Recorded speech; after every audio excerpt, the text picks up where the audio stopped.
I'm Frank from the Burley Box, and this controller is clearly on. So, the adult in me likes the modern comforts of our controllers, but the kid in me loves this cool gamepad!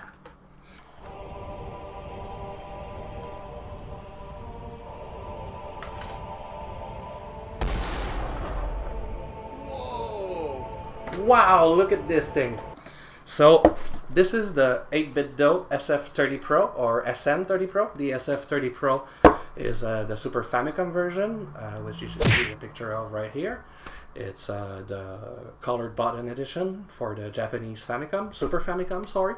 So this one is the classic SNES edition, the one of my dear childhood. So let's take a look at what's in the box first and foremost. So right off the bat, you can tell by looking at the box, this cool little box it comes in, that it has more buttons, as you can tell, than a regular SNES controller. It has joysticks, they're clickable, L2 and R2 buttons as well. So this is usable for pretty much any modern gamepad games, so that's awesome. Let's see what comes in the box. So when you open it up, you get the controller, of course. Star of the show is the first. And pull that plastic off. You can see it's used, I've been using it. So this is the controller, and this here is the only fault I'm gonna give it, but I'll get back to this. You get the instruction booklet, of course. You can pair it in many different modes, so just keep this handy if you don't have a good memory, because you have to hold start plus one of the 4 face buttons to start it in different modes, because it can work with Windows, Mac, Switch, etc, etc. And you get this cool little USB-C gray wire that looks SNESy, so that's very cool. You can use it to play with the gamepad wired, or to charge it, of course. I use another USB-C wire lying around, so this stays in the box for me. So that's what's in the box. Now, if we want to take a quick look at the back of the box, you're gonna see it's Bluetooth 2.0. You can see all the different platforms it's usable with by default. So you have Windows, you have the Switch, you have Mac, you have Android mode as well. So those are the main modes, but with adapters and such, you can use it on even more hardware. So that's the box and the unboxing experience for the SN30 Pro. So now let's go to the review. So you can tell this is a classic SNES controller. This is the SN30 Pro. So they're very similar. You have a little bit of a it's a little sided. Like you see, the buttons are not exactly the same because you have to make room for those two dual sticks, of course. So start and select are a little shifted to the side, but in my experience, it has not been a problem at all. I've seen some other users saying that when they try to hit start or select, they might bump into the joysticks. That didn't happen for me, maybe because I have smaller hands, but it's just something to consider. But for the rest of the controller, you won't really need this original SNES controller anymore. So as you can tell, it looks very similar to a PS4 controller in layout. You have the joysticks at the bottom, pad and buttons on the upper side, and you have the dual triggers on top. Those are not analog, so if you're playing games like racing games, Grand Theft Auto 5 for example, you can slightly press the R2 button for a little bit of throttle. You can have this function on this controller. They are straight up buttons, so no analog for this. So now as you can see, it's very natural in hand. It's a classic SNES controller in hand. That's how I used to hold my SNES controller when I was a kid. Just wrap it around my index fingers. Like I said, this controller works with Windows, Mac, Android, and Switch natively. I use it a lot on Switch and Windows myself. It's my main controller for all my gaming. That's why it's a little dirty like this. It's paired through Bluetooth 2.0, as you saw in the box. Normally I'm not too trusty of Bluetooth, especially on Windows, but this one just does an amazing job. Once it's linked, it's paired, it's connected. I've never had any problems, and I have 2 units. So the buttons feel very clicky, they're very satisfying. The D-pad is a SNES D-pad, so who's gonna argue that's one of the greatest D-pad ever? I mean, it's the D-pad, we all love it. Start and select are like, the tactile feeling is great, but they're mushy like they were on the SNES controller. the button texture themselves, and the triggers are just very solid. I've been very, very violent with them in many of my games. I use a lot of trigger games or top-down shooters where I'm constantly shooting, rolling, dodge rolling, and it's just a charm. It works. There's no buffering or anything, no ghosting on the buttons. It works perfectly. You can see as well, we have two little buttons that are like in the frame. Those are mostly used for Switch. This is your screenshot button for Switch, and this is your home button. This also works on Android or Windows. If you enable home key to open the game bar on Windows 10, for example, it will bring it up. I'm pretty sure it can also be used to focus Steam if you set the option game button focuses Steam in Steam. I'm pretty sure I did boot it like this. So like I was saying, you can use it in Bluetooth, but you can also wire it with any USB-C or the one that came in. This here is the pair button. I really only had to use it once when I paired it with my Switch. You turn it on in Switch mode by using, this is just an example, but Y and start. But the first time you turn it on, the Switch won't recognize it right off the bat, so you have to then press the pair button and go in the Switch and pair a new controller. So I've used it with many types of different games. I've used it in platformers like Super Mario Odyssey. Works great. The sensitivity of the joysticks is just like the Pro controller on the Switch that I use and love. The right joystick too. So everything is wonderful for this controller except for one thing, as I said. If you look at the joysticks, the rubber is starting to give off. Like you see, I can even pull it back, and it's maybe the way I push the joystick when I'm playing games and I'm super into it. My big burly hands get sweaty. I'm too old and fat to play video games now, apparently. But I don't know if I haven't seen like many reports of this, but I'm not the only one who's seen the rubber on the joysticks fade over maybe a month of use only. So what I did for this little problem, I'm glad this is the only problem on the pad because it's one that's very easy to fix. I got PS4 joystick cover, thumb covers from Skull Candy. So just give me a moment, I'll put them back on and show you what it looks like. So I got this little set. You have one that's a little taller. It's for the right joystick because it gives you more precision. So I just got these for, I think, $8 on Amazon, $5. It was a pack of 8. So I have some for my other SNES Pro controller. And so there we go. You just have to push it in like this.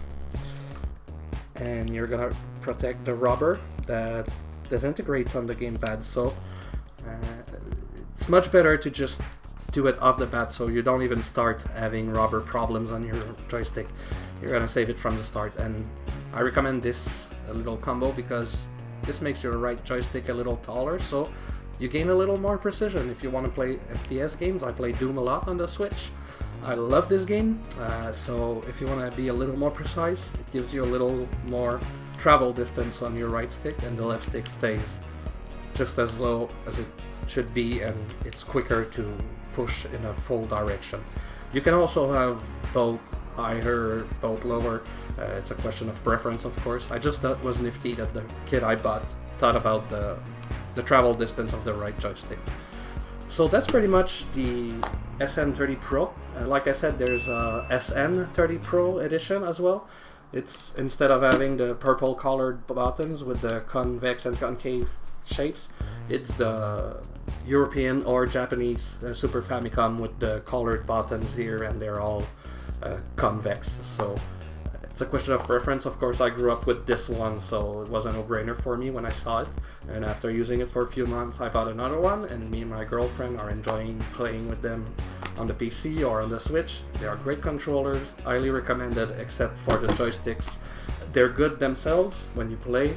They're very responsive, but the rubber on them is kind of cheap, sadly. I hope it's going to be improved in their next iteration. They're releasing these controllers with handles, just like, for example, an Xbox or a PS4 controller. So they're going to be themed similarly, like this. They're going to be Game Boy themed, GameCube team, Super Nintendo team and such, but they're gonna have handles, so if you want that extra comfort, and you're gonna have more room for the triggers. Okay, even despite its smaller size, I've never had troubles dual wielding the triggers, or you can just switch fingers for input. Its smaller size can even be an advantage for some. It's very light, it's comfortable for long periods of play. So, oh, and before I forget, it does have motion control. So if you want to play a Switch game, it's not, it doesn't have the HD rumble of the Switch, but it does rumble and supports motion control. So now we're gonna move on to a few little extra accessories that you might want to get for this controller. But just if you just want to get a good controller for Switch, PC, Android, Mac, all of those you want to use the same controller, highly recommended. So here's the first accessory that I got for my 8BitDo gamepad, the SN30 Pro. This is a little clip essentially to put your cell phone on the unit. So just clip it in, then you get a cell phone. This is Burly Max's phone, and here we go. Just set it in the clip. Now there's no game, of course, it's just to show you you just put it like this, and then yes, it adds a lot of weight from the phone, but you can play in bed with your phone, you can pair it through Bluetooth, and then you can get emulators or store games. It's a good clip. Also, if you play the Switch, sadly Nintendo is still not on par with online services. So they don't have any dedicated chat, they don't have a party app in the Switch, so you have to use your cell phone with the Nintendo app. Well, if you're using this controller to play the Switch, so if you're using this on the Switch, you can set your cell phone on to sync with the Nintendo app and play your game on the TV with this. So you have your cell phone here, and you can chat with your friends through the Nintendo app, or see whatever you're seeing through that app that you use it for it normally, instead of having your cell phone lying on the table and it being a little bit clunky. The other accessory I like to use with this gamepad is the retro receiver. It's not exclusive to this gamepad, it works with the other 8BitDo products as far as I know.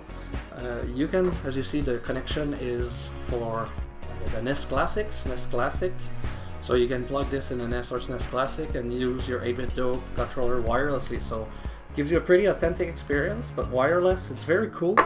I personally use it. A lot of people don't know this, but you can also, it's the same connector as the Wii connector. So you just plug it in your Wii Motion Plus controller. I don't know why if you use an older Wii controller, I've seen it wonky. Some other people said the opposite. Maybe it's a question of firmware. But when I use it with this Wii controller, with Wii Motion inside, and I pair the controller with the receiver, I can control my Wii games, my Wii U games, my GameCube games with this controller. It's paired through the Wii mode though, so you cannot pair this directly with an old Wii or Wii U. You need some kind of adapter. This one was the easiest and more elegant solution. So with this little adapter, it's usable on even more platforms, so it makes it even better. So those are the accessories that I suggest getting for your 8BitDo controller, if you get the SN30 Pro, of course. Those all work with the SF30 Pro or any other of the 8BitDo family. Well, not the cell phone clip. This is obviously made for this one, but if you want to get thumb covers or the retro receiver, it's going to work with your other 8BitDo products as well. So that's the pretty little cool controller from my past that made love with today, and it's just, look at this, it's beautiful. So yeah, all in all, this is a pretty cool controller. I really love it. I use it daily almost. It replaced my PC controllers. I used to use a GameSir T1S. Fortunately, they don't work so well wireless. They're supposed to, but they don't. So I've been using this wireless on Windows 10. It works great.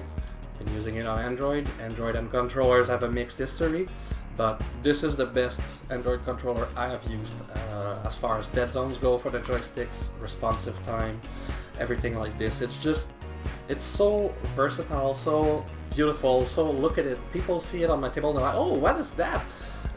If you need a controller right now, if you're playing Switch, PC, Android a lot, just get this one. It's beautiful. The only downside, like I said, is the joystick rubber is a little cheap and you don't get handles. So some people might not like this.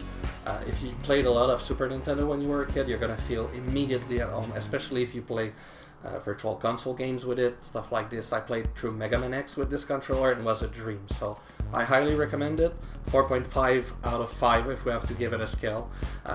It gets a -0.5 for the cheap rubber on the joystick, but it's very easily fixable, as you can tell with the little skull cap thumbs.